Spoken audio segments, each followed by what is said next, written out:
పరలోక భవనాన్ని ఈడ్చుకొచ్చి గదిలో మార్చి మళ్ళీ కట్టారో ఏమో మాయజాలము తెలుసు మంత్రగారడి తెలుసు రెంటి కన్న ఇది ఇంకోటేమో నీలాకాశం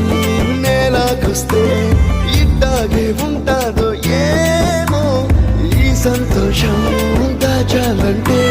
హృదయాలు ఓ వంద కావాలేమో ఇంతందంగా ఉంటుందా ఈ లోకం ఇన్నాళ్ళు ఈ మనసుకి తెలియాలేదే పాపం